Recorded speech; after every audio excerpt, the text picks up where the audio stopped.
మన ప్రభువైన యేసుక్రీస్తు నామంలో కూడి వచ్చిన మీ అందరికీ వందనాలు తెలియజేస్తూ ఉన్నాను. 132వ కీర్తనను మనము ధ్యానం చేసుకుంటూ వస్తూ ఉన్నాం. అందులో భాగంగా ఈ దినమున 17, 18 వచనాలు చదువుకుందాం. 17, 18. అక్కడ దావీదునకు కొమ్ము మొలవ చేసేదను, నా అభిషక్తుని కొరకు నేనచ్చట ఒక దీపము సిద్ధపరచి ఉన్నాను. అతని శత్రువులకు అవమానమును వస్త్రముగా ధరింపజేసేదను. అతని కిరీటము అతని మీదనే ఉండి తేజరిల్లును అనెను. ప్రార్థన. ప్రేమగల తండ్రి, పరిశుద్ధుడవైన దేవా, నీ కొందనాలు, స్తోత్రములు, స్తుతులు చెల్లిస్తూ ఉన్నాం. ఈ దినము ఈ సమయంలో నీ సన్నిధి మాకు అనుగ్రహించినందుకై స్తోత్రం, స్తుతులు తండ్రి. పాటల్లో తోడే ఉండి కాపాడుకున్నందుకై స్తోత్రాలు. పాడిన వారిని దీవించి ఆశీర్వదించండి. చదవబడిన లేఖన భాగాన్ని బట్టి స్తుతులు చెల్లిస్తున్నాము నాయన. వాక్య భాగము దీవించి ఆశీర్వదించండి. మీరే మాతో మాట్లాడండి. మా జీవితాలకు అన్వయించుకొని నీ రాకడకు సిద్ధపడినట్లుగా నీ కృప మెండుగా అనుగ్రహించి దర్శించుమని మీకు అప్పగించుకుంటూ యేసుక్రీస్తు పరిశుద్ధమైన నామంలోనే ప్రార్థన చేస్తున్నాము తండ్రి, ఆమేన్. ప్రభునందు సోదరి సోదరులారా, ప్రతి దినము కూడా మనము కీర్తన గ్రంథాన్ని ధ్యానము చేసుకుంటూ వస్తూ ఉన్నాం. ఈ దినము కూడా 17, 18 వచనాలు మనము చదివి ఉన్నాము. ఈ వచన భాగాలలో వ్రాయబడిన మాట మనము చదువుకున్నాం. ఒకటవదిగా మరి అక్కడ దావీదునకు కొమ్ము మొలువ చేసేదను, నా అభిషక్తుని కొరకు నేనచ్చట ఒక దీపము సిద్ధపరిచి ఉన్నాను అని అన్నాడు. కొమ్ము అనే మాట ఉంది. దాన్ని మరి శృంగం అనే మాట కూడా వ్రాయబడింది. ఏది ఏమైనా ఇక్కడ మనకు కనిపించేటువంటి మాట కొమ్ము అని దేవుని వాక్యం చెబుతుంది. ఏమిటి దీనికి అర్థము అని చూడగా, వాక్యములో నుండి చూడండి. 89వ కీర్తన 17వ చరణములో, 89వ కీర్తన 17వ చరణము మనము చూడగా దేవుని వాక్యము మనకి ఇలాగా తెలియజేస్తూ ఉంది. ఆ మాట కూడా చదువుకుందాం. వారి బలమునకు అతిశయాస్పదము నీవే, నీ దయచేత మా కొమ్ము హెచ్చింపబడుచున్నది అన్నాడు. నీ దయచేత మా కొమ్ము హెచ్చింపబడుచు ఉన్నది అని ఇందులో మనకు ఈ మాట మనకు కనిపిస్తూ ఉంది. మా కొమ్ము హెచ్చింపబడుతూ ఉంది, అది నీ దయ వల్ల మాత్రమే అనే మాట కనిపిస్తుంది. 92వ కీర్తన 10వ చరణం కూడా చూద్దాం. 92వ కీర్తన 10వ చరణం కూడా మనం చూస్తే, గురుపోతు కొమ్ము వలె నీవు నా కొమ్ము పైకెత్తితివి, క్రొత్త తైలముతో నేను అంటబడితిని అని ఈ వచనం మనకు జ్ఞాపకానికి తీసుకొని వస్తూ ఉంది. గురుపోతు కొమ్ము వలె నా కొమ్ము, నీవు నా కొమ్ము పైకెత్తితివి అని అన్నాడు. ఆయన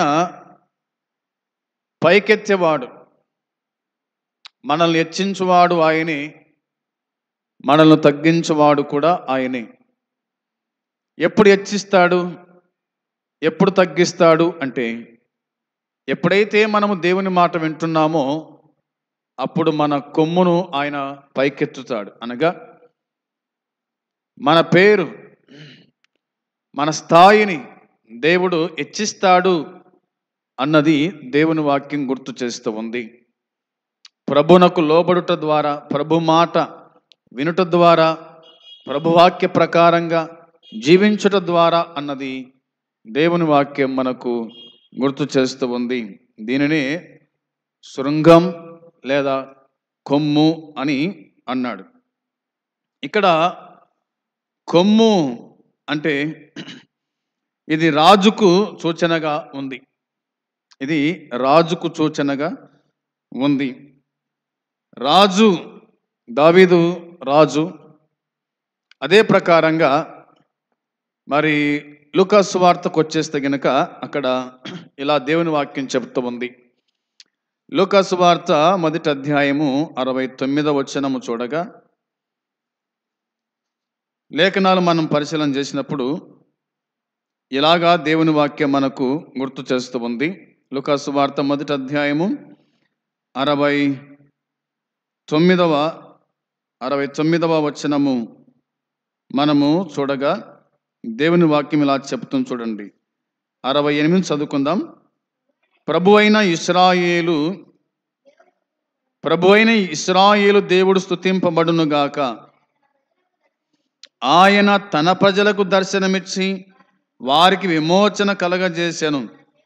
తన సేవకుడైన దావీదు వంశమునందు మన కొరకు రక్షణ శృంగమును, అనగా మన శత్రువుల నుండి, మనల్ని ద్వేషించు వారందరి చేతి నుండి తప్పించి రక్షణ కలగజేసెను. దీనిని గూర్చి ఆయన ఆది నుండి తన పరిశుద్ధ ప్రవక్తల నోట పలికించెను. ఆయన మన పితరులను కరుణించుటకును, తన పరిశుద్ధ నిబంధనను, అనగా మన తండ్రి అయిన అబ్రహాముతో తాను చేసిన ప్రమాణమును జ్ఞాపకము చేసుకొనుటకు, మనము శత్రువుల చేతి నుండి విడిపించబడి మన జీవిత కాలమంతయు నిర్భయులమై ఆయన సన్నిధిని పరిశుద్ధముగాను నీతిగాను ఆయనను సేవింపను అనుగ్రహించుటకు ఈ రక్షణ కలుగజేసెను అని దేవుని వాక్యం మనకు జ్ఞాపకానికి తీసుకొని వస్తూ ఉంది. కాబట్టి కొమ్ము అంటే ఇది రాజుకు సూచనగా ఉన్నట్టుగా దేవుని వాక్యం మనకు జ్ఞాపకం చేస్తూ ఉంది. ఇక్కడ జకరియా ఈ కీర్తనను పాడుతూ ఉన్నాడు. ఇది రాసింది ఎవరంటే జకరియాని. బాప్తిసమిచ్చి యోహాను పుట్టిన తర్వాత దేవుణ్ణి స్తుతించడము మొదలుపెట్టినాడు జకరియా. 67లో ఆ మాట కనిపిస్తుంది. అతని తండ్రి జకరియా పరిశుద్ధాత్మ పూర్ణుడై ఇట్లు ప్రవచించెను అనే మాట కనిపిస్తుంది. ఇట్లా ప్రవచించినాడు అన్నమాట కనిపిస్తుంది. కాబట్టి ప్రభు అయిన ఇశ్రాయేలు దేవుడు స్తుతింపబడునుగాక అని ఆయన అన్నాడు. ఆయన తన ప్రజలకు దర్శనమిచ్చినట్టుగా వాక్యం చెబుతూ ఉంది. తర్వాత వారికి విమోచన కలగజేసినాడు. అంత మాత్రం కాకుండా తన సేవకుడైన దావీదు వంశమునందు మన కొరకు రక్షణ శృంగమును, అనగా మన శత్రువుల నుండి, మనల్ని ద్వేషించి వారందరి చేతి నుండి తప్పించి రక్షణ కలగజేసిన అన్నమాట. తప్పించి రక్షణ కలగజేసినాడు. రాజు రక్షణ కలగజేసినాడు. ఆయన రాజు, ఇశ్రాయేలు రాజు అని రాయబడింది కదా. దావీదు కూడా ఇశ్రాయేలు రాజు కాగా, యేసుక్రీస్తు కొడుక ఆయన ఇశ్రాయేలుకు రాజు, ఆయన విమోచకుడు, విడిపించేవాడు. తన ప్రజలను ఆయన విడిపించేటువంటి నాయకుడుగా మనకు బైబిల్ గ్రంథంలో కనిపిస్తూ ఉన్నాడు. ఇవి మనము ఇందులో చూడగలుగుతూ ఉన్నాం. ఇక రెండవ మాటకు వచ్చేస్తే కనుక అక్కడ నా అభిషక్తుని కొరకు నేనచ్చట ఒక దీపము సిద్ధపరిచి ఉన్నాను అన్నాడు. నా అభిషక్తుని కొరకు అచ్చట నేను ఒక దీపమును సిద్ధపరిచి ఉన్నాను అనే మాట మనకు కనిపిస్తుంది. దీపము అనే మాట కనిపిస్తుంది. ఏమిటి దీపం? దీపాలు పురాతన కాలంలో మనం చూస్తాం కదా. దీపాలు అంటే ఏదో మన ఇంట్లో అంటించుకొని పెట్టే దీపాలు కాదు. దీపాలంటే అప్పుడు దీపాలు పోయినాయి, ఇప్పుడు లైట్లు వచ్చినాయి అనుకోండి, ఇవి కానే కాదు. ఇంకేమిటి దీపాలు అంటే దేవుని వాక్యం మనకు చెప్తున్న మాట చూడండి. రాజుల మొదటి గ్రంథం 11వ అధ్యాయంలో దేవుని వాక్యం మనకి ఇలా చెప్తూ ఉంది. దీపము అనగా ఏమిటో కొంత మట్టుకు మనం ఆలోచన చేద్దాం. 11వ అధ్యాయం 36వ వచనం చూడాలా. రాజుల మొదటి గ్రంథం 11వ అధ్యాయము 36వ వచనం చూడండి. నా నామమును అక్కడ ఉంచుటకు నేను కోరుకొనిన పట్టణమైన యెరూషలేములో నా ఎదుట ఒక దీపము నా సేవకుడైన దావీదునకు ఎల్లప్పుడూ ఉంచున్నట్లు అతని కుమారునికి ఒక గోత్రం ఇచ్చెదను అని అన్నాడు. యెరూషలేమును దేవుడు కోరుకున్నాడు. యెరూషలేమును దేవుడు కోరుకున్నట్టుగా వాక్యం చెబుతుంది. కాబట్టి నా నామమును అక్కడ ఉంచుటకు నేను కోరుకొనిన పట్టణమైన యెరూషలేములో నా ఎదుట ఒక దీపము అన్నాడు. నా ఎదుట ఒక దీపము నా సేవకుడైన దావీదునకు ఎల్లప్పుడూ నుండినట్లు అతని కుమారునికి ఒక గోత్రము అన్నాడు కదా, ఒక గోత్రం ఇస్తాను అని అన్నాడు. సౌలు రాజు కాలంలో సౌలు రాజు దాదాపుగా 40 ఏళ్ళు పరిపాలించాడు. దావీదు రాజు 40 ఏళ్ళు పరిపాలించాడు. సొలొమోన్ రాజు 40 ఏళ్ళు పరిపాలించాడు. ఆ తదుపరి సొలొమోన్ చనిపోయిన తర్వాత రాజ్యము 2 భాగాలు కావడము జరిగింది. యరోబాముకు 10 గోత్రాలు, రెహబాముకు 1 గోత్రము అన్నట్టుగా దేవుని వాక్యం మనకు గుర్తు చేస్తూ ఉంది. కాబట్టి దీపము అనగా మరి తన ప్రజల మీద ఒక దాసుని, ఒక సేవకుని, ఒక రాజును నియమిస్తాను అన్నట్టుగా ఆయన మాట్లాడినట్టుగా ఇందులో మనము చూడగలుగుతూ ఉన్నాం. సంగతి మనం గ్రహించువారమై ఉండాలని జ్ఞాపకం చేస్తున్నాను. దీన్ని ఇట్లా రాయబడిన చూడండి. ఇదే మొదటి రాజుల గ్రంథంలోనే 15వ అధ్యాయము 4-5 వచనాలు కూడా చదువుకుందాం. 4-5 వచనాలు కూడా చదువుకుందాం.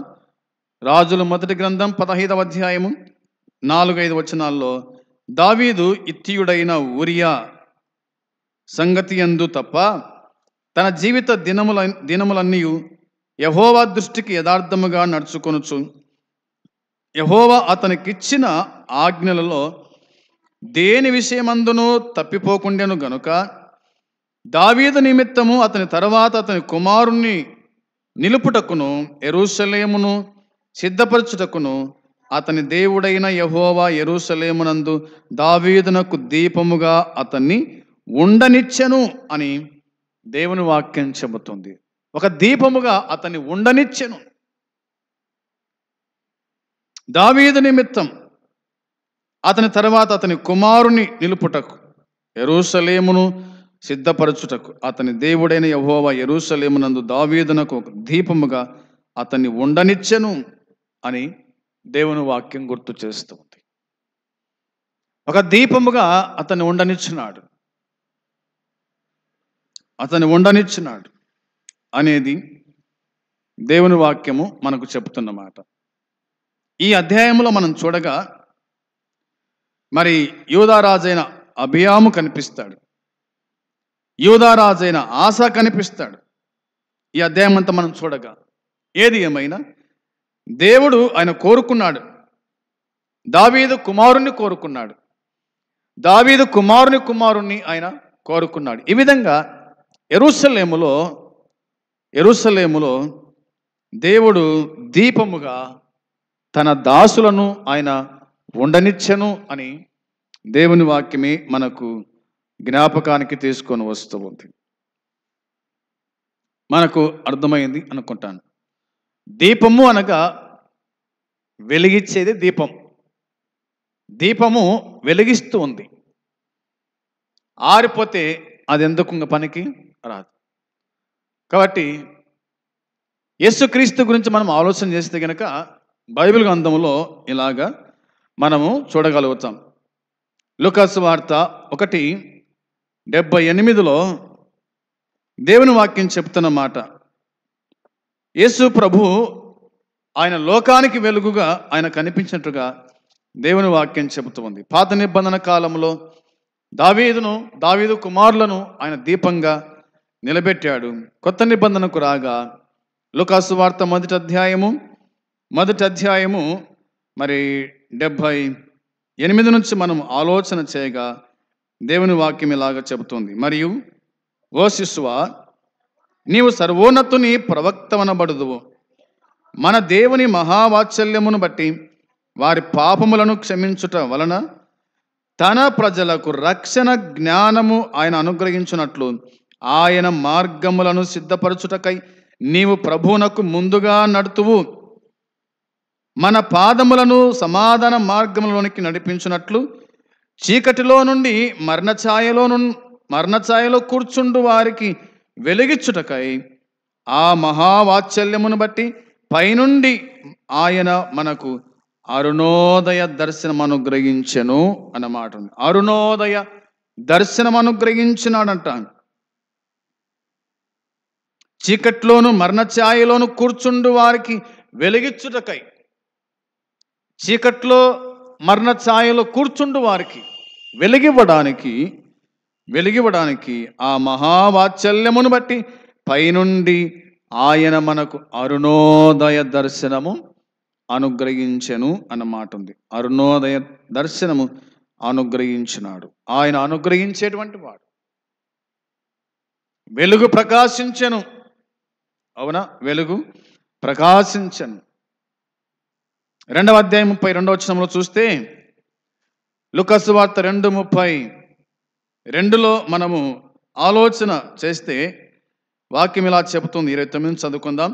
నాదా, ఇప్పుడు నీ మాట చొప్పున సమాధానముతో నీ దాసుని పోనించుచున్నావు. అన్యజనులకు నిన్ను బయలుపరచుటకు వెలుగుగాను, నీ ప్రజలైన ఇశ్రాయేలుకు మహిమగాను, నీవు సకల ప్రజల ఎదుట సిద్ధపరిచిన నీ రక్షణ నేను కనులారా చూచితిని అని వ్రాయబడింది. ఇక్కడ షిమ్యోను దేవుణ్ణి స్తుతిస్తూ ఉన్నాడు. యేసుక్రీస్తు ప్రభువును మరి మరియమ్మ యోసేపు వాళ్ళు మందిరానికి తీసుకొచ్చిన తర్వాత ఆ మందిరములో షిమ్యోను చేతిలో పెట్టారు ప్రభువును. అప్పుడు ఆ షిమ్యోను తన చేతుల మీద ప్రభువును ఉంచుకున్నట్టుగా మనం చూస్తాం. ఆ వాక్యం చూడండి. 27, 28 వచనాల్లో, అంతటా ధర్మశాస్త్ర పద్ధతి చొప్పున ఆయన విషయమై జరిగించుటకును తల్లిదండ్రులు శిశువైన యేసును దేవాలయంలోనికి తీసుకొని వచ్చినప్పుడు అతడు తన చేతులలో ఆయనను ఎత్తుకొని దేవుని స్తుతించుచు ఇట్లనెను అన్నమాట ఉంది. అతడు తన చేతులతో ఆయన ఎత్తుకొని అన్న మాట కనిపిస్తుంది. అతడు తన చేతులలో ఆయనను ఎత్తుకొని, షిమ్యోను యేసుక్రీస్తు ప్రభుని ఎత్తుకున్నాడు ఆయన శిశువై ఉన్నప్పుడు. అవునా, తల్లిదండ్రులు అన్న మాట ఉంది. తల్లిదండ్రులు శిశువైన యేసును దేవాలయంలోనికి తీసుకొని వచ్చినప్పుడు ఏమంటున్నాడు భక్తుడు? నాదా అని సంబోధించాడు. ఇప్పుడు నీ మాట చొప్పున నీ దాసుని, అవునా, ఇప్పుడు నీ మాట చొప్పున సమాధానముతో నీ దాసుని పోనిచుచున్నావు అన్నాడు. నీ మాట చొప్పున సమాధానముతో నీ దాసుని పోనిస్తున్నావు అంటే ఇక నా కాలము సంపూర్ణమైంది, నువ్వు ఈ భూమి మీద ఉండాలా, నేను వెళ్ళిపోవాలా అన్నట్టుగా షిమ్యోను మాట్లాడినాడు. ఇంకేమన్నాడు? అన్యజనులకు నిన్ను బయలుపరచుటకు వెలుగుగాను అన్నాడు. అన్యజనులకు నిన్ను బయలుపరచడానికి వెలుగుగాను, నీ ప్రజలైన ఇశ్రాయేలుకు మహిమగాను, నీవు సకల ప్రజల ఎదుట సిద్ధపరిచిన నీ రక్షణ నేను కనులారా చూచితిని. అన్యజనులకు బయలుపరచుటకు వెలుగుగా ఆయన వెలుగై ఉన్నాడు. తన ప్రజలకు మహిమకరంగా ఉన్నాడు ఆయన. అందుకోసమే చీకట్లో మరణఛాయలో కూర్చుండి వారికి వెలిగించుటకు అనే మాట దేవుని వాక్యం మనకు జ్ఞాపకానికి తీసుకొని వస్తూ ఉంది. అందును బట్టి ఆయన లోకమునకు వెలుగై ఉన్నాడు అని దైవ గ్రంథమే మనకు గుర్తు చేస్తూ ఉంది. యోహాను సువార్త 8:12 దేవుని వాక్యం చెప్తున్న మాట అదే కదా. యోహాను సువార్త 8వ అధ్యాయము 12వ వచనాన్ని మనము చూడగా దేవుని వాక్యం ఇలాగా మన జ్ఞాపకం చేస్తుంది. మరలా యేసు, నేను లోకమునకు వెలుగును, నన్ను వెంబడించువాడు చీకటిలో నడవక జీవపు వెలుగు కలిగి ఉండునని వారితో చెప్పాను అని దేవుని వాక్యం మనకు గుర్తు చేస్తుంది. ప్రియమైన దేవుని బిడ్డలారా, వాక్యం చెప్తున్న మాట, నేను లోకమునకు వెలుగును అని అన్నాడు. ప్రభు అయిన యేసుక్రీస్తు లోకానికి వెలుగు. మనకు వెలిగివ్వడానికి దేవుడు సూర్యుని ఉంచాడు, కానీ లోకానికి వెలుగు ఆయనే. లోకాన్ని వెలిగించేవాడు ఆయనే అన్నది దేవుని వాక్యం చెబుతూ ఉంది.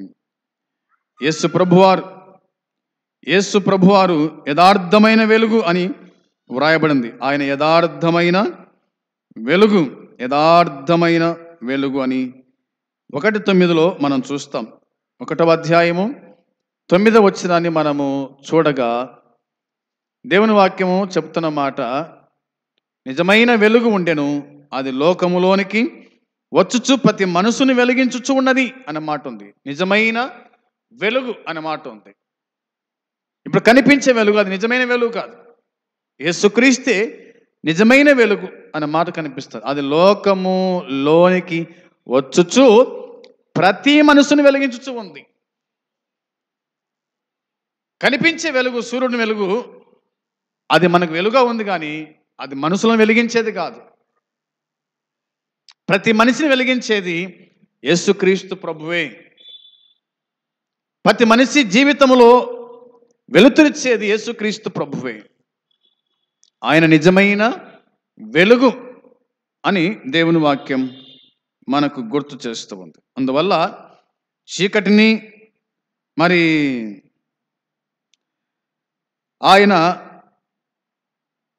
అన్ని తొలగించి, చీకటిని తొలగించి, అంధకారాన్ని తొలగించి ఆయన రక్షణ ఆయన మనకు చూపించాడు. రక్షణ మార్గాన్ని ఆయన వెలుగుమయము చేసినట్టుగా దేవుని వాక్యం మనకు గుర్తు చేస్తూ ఉంది. కాబట్టి క్రీస్తును అనుసరించే వాళ్ళందరూ కూడా మరి పాపాంధకారము నుంచి, ఐహిక బంధకాల నుంచి, సాతాను కుయుక్తుల నుంచి విడుదల పొందిన వారు అనే మాట కనిపిస్తుంది. మనము క్రీస్తుని వెంబడించు వారమైతే గనక అన్నిటి నుంచి మనం విడుదల పొందిన వారమై ఉంటాము అన్నదే దేవుని వాక్యం మనకు గుర్తు చేస్తూ ఉంది. ఈ మాట బైబిల్లో మనం చూసినప్పుడు మొదటి యోహాను పత్రికలో చూస్తాం. మొదటి యోహాను పత్రిక 1వ అధ్యాయము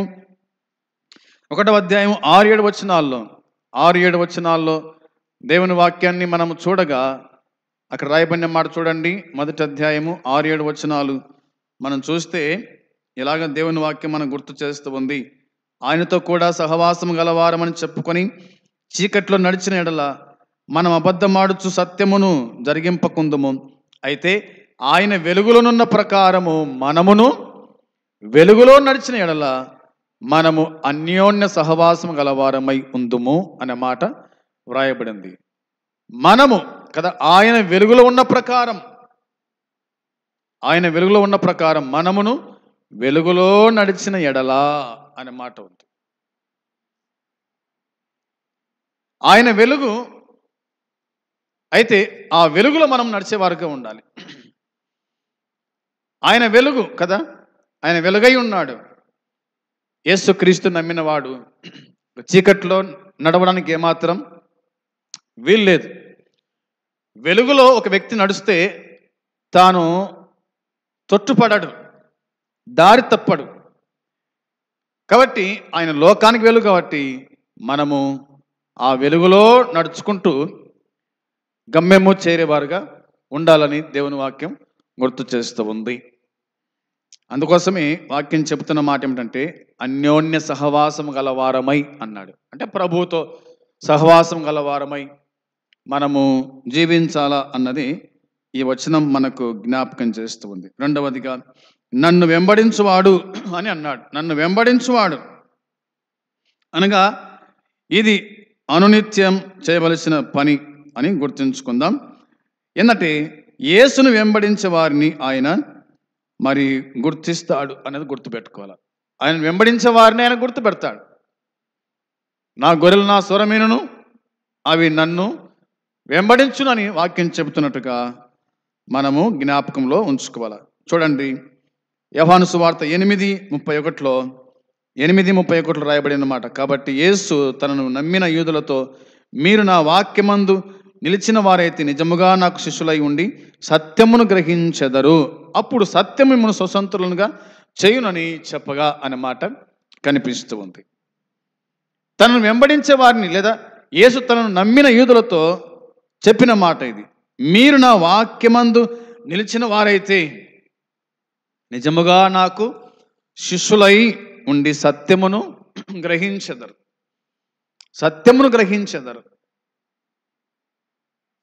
సత్యాన్ని గ్రహించాలంటే ఆయన ఎందు విశ్వాసం ఉంచాలా, ఆయన వాక్యమందు నిలిచి ఉండాలా. ఆయనలో మనం నిలిచి ఉంటే కనుక మనం సత్యాన్ని గ్రహిస్తాం. సత్యము మిమ్మల్ని స్వతంత్రులుగా చేస్తూ ఉంది అని దేవుని వాక్యమే మనకు జ్ఞాపకం చేస్తుంది. ఇందును బట్టి మనం ఆలోచన చేయగా ఆయన వెలుగై ఉన్నాడు. యేసుక్రీస్తు వెలుగు. దీపము వెలిగిస్తూ ఉంది. దీపం వెలిగిస్తూ ఉంది. దీపము వెలిగివ్వడానికి కానీ ఆరిపోవడానికి ఏమాత్రం కాదు. అందుకోసమే మరి దీపము నిత్యము వెలుగుచుండవలను అని పాత నిబంధన కాలంలో ప్రభు చెప్పిన మాట అదే కదా.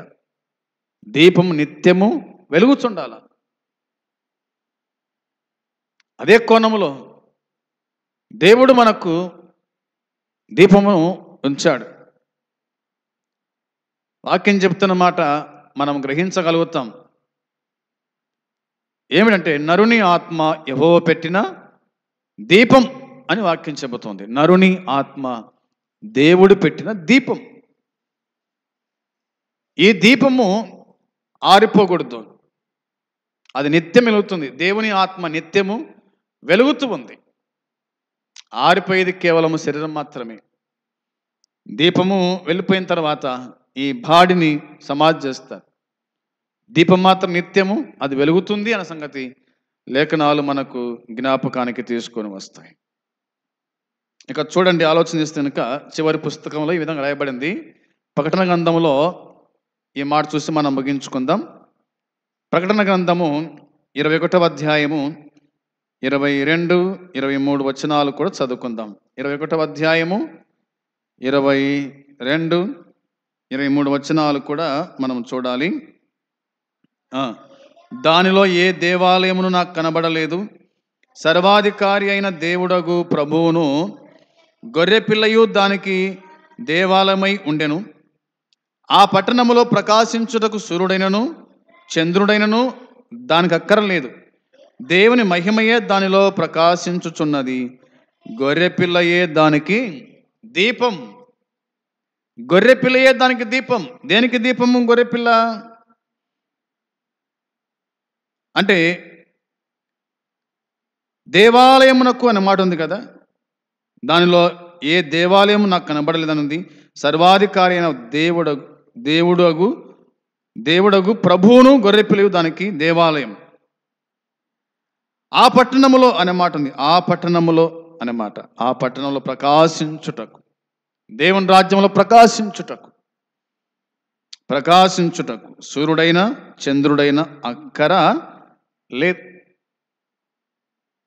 ఈ భూమి మీదనే మనకు ఆకాశములో సూర్యుడు అవసరం, చంద్రుడు అవసరం. కానీ దేవుని పట్టణమైన పరలోకములో అక్కడ సూర్యుడు అవసరం లేదు, చంద్రుడు అవసరము లేదు అని అంటూ ఇలా రాయబడిన చూడండి. ఏమిటంటే దేవుని మహిమయే దానిలో ప్రకాశించుచున్నది. దేవుని మహిమయే దానిలో ప్రకాశిస్తూ ఉంది. గొర్రెపిల్లయే దానికి దీపం. గొర్రెపిల్లయే దానికి దీపము అనే మాట వాక్యం చెబుతూ ఉంది. ప్రభువైన యేసుక్రీస్తు దీపం. ఆయన దీపమై నిత్యము ఆయన వెలిగించేటువంటి దేవుడిగా మనకు కనిపిస్తాడు. యేసుక్రీస్తు పుట్టిన తర్వాత మరి గొర్రెల కాపరులు పొలంలో ఉండగా దేవుని మహిమ వారి చుట్టూ ప్రకాశించిన మాట కనిపిస్తుంది. యేసుక్రీస్తు ప్రభువు రూపాంతరపు కొండ మీద ఆయన తన వెలుగును కదా రూపాంతరం చెందినట్టుగా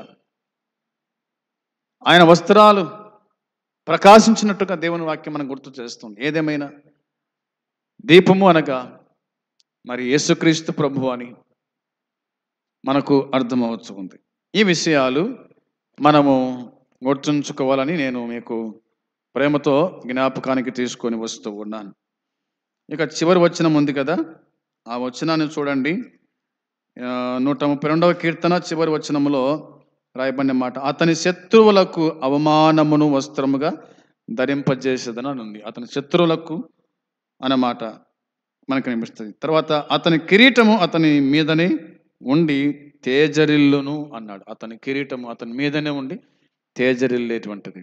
తేజరిల్లే కిరీటాన్ని దేవుని భక్తులకు ఆయన అనుగ్రహించేటువంటి వాడని ఈ వచనాల్లో మనము చూడగలుగుతున్నాం.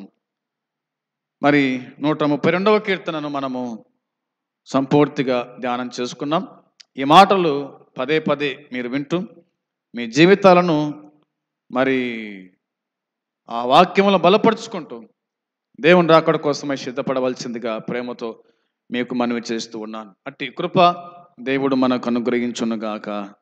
ఆమేన్. ప్రార్థన చేద్దాం. పరలోకమందున తండ్రి, నీ పరిశుద్ధమైన పాదములకు నాయన వందనాలు, స్తోత్రములు, స్తుతులు చెల్లిస్తున్నాం.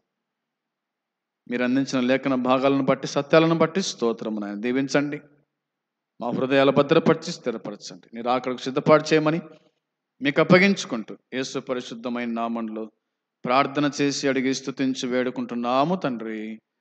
ఆమేన్. పరలోకమందున తండ్రి ప్రేమ, మన ప్రభు అయిన యేసుక్రీస్తు కృప, పరిశుద్ధాత్మ సన్నిధి సహవాసం కూడి వచ్చిన మనకు సకల పరిశుద్ధులకు ఇప్పుడు ఎల్లప్పుడు సదాకాలము తోడై ఉండును గాక. ఆమేన్. అందరికీ వందనాలు.